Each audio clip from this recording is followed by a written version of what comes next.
Thanks, Martha. We turn now to those blistering hearings into why General Motors failed to fix an ignition defect that was linked to at least 13 deaths. Congress put GM's new CEO in the hot seat, one senator blasting the company's culture of cover-up. That senator joins us shortly, but first, ABC's Rebecca Jarvis. Who knew what and when? So many questions still facing General Motors this week. They and the American public were failed by a corporate culture that chose to conceal rather than disclose.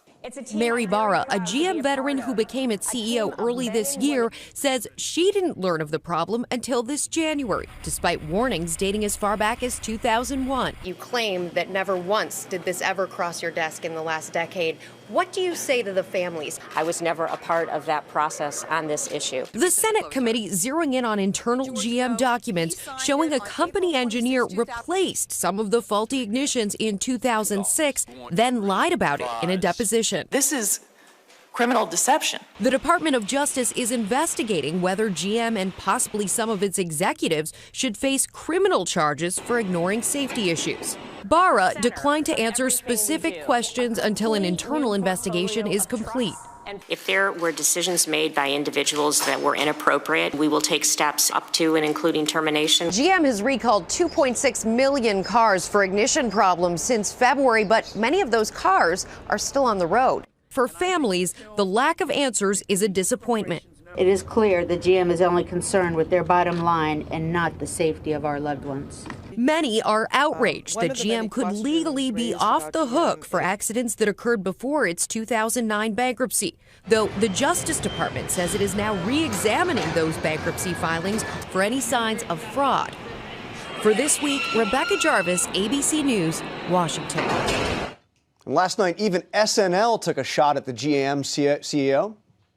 Ms. Barra, when did you first find out about the ignition problem?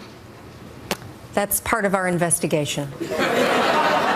So you don't know when you knew? I am looking into knowing when I first knew about it, but I won't know the results of that knowing until I know for sure.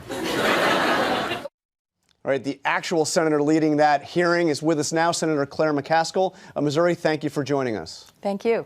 So we heard from GM CEO Mary Barra that she is going to get to the bottom of this with her investigation. You talked about a culture of cover-up. Do you trust her? Well, I think we'll see how the investigation goes, but the facts are pretty clear. You don't need an investigation to understand that they had a defective switch and someone at GM in the engineering department changed that switch and didn't change the part number.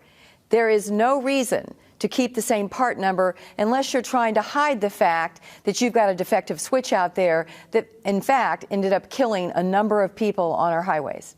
All right, so as you clearly demonstrated in that hearing, this was a cover-up. This was an outrage. People died. Is anybody going to go to jail for this? Well, that's a good question. You know, we have the Citizens United case where our Supreme Court said corporations were people. That was hard for some of us to kind of get our arms around. But if, in fact, they are people, then there needs to be some criminal accountability, depending on what the facts of the investigation show. I know Justice Department is taking a hard look at all of this, including their bankruptcy filings. But here's the thing that really bugs me about what I learned preparing for this hearing. They had a deposition a year ago, almost a year ago, where it was clear this part had been changed out. And this company did nothing between April of last year and January and February of this year. What were they doing for all those months? Why didn't they report this to the federal regulators? The notion that somehow the executive offices had no idea that these lawyers and engineers had dropped a bombshell on them, frankly, just strains believability. Well, let me ask you about those government regulators and those executive offices. Of course, government regulators knew about this for various degree going back several years. And remember, GM was a wholly owned subsidiary of the United States government following the bailout. What is the government, the U.S. government, responsibility for what happened here? Well, I think a lot of this depends on when the knowledge that we know the engineers had was in fact transferred up the chain. And that's what these investigations will show. It is possible that these engineers were so interested in covering themselves especially this Mr. Ray DiGiorgio, who perjured himself a number of times in his deposition. He lied over and over again, because afterwards we found the document where he signed off on the changes, a document which was never given to the lawyers in that case, by the way. So when did that information that was in the engineering sector move to the executive level of General Motors? That's what we don't know. That's what Mary Barra refused to talk about until the investigation is complete. That's why I put her on the spot and said, will you come back in front of this committee after this investigation is over? And she committed on the record that she would. Very quick question. Under the bankruptcy agreement, GM has immunity from any lawsuits before 2009. Is Congress going to force them to compensate these victims? Well, I think this is a real moment of truth for General Motors.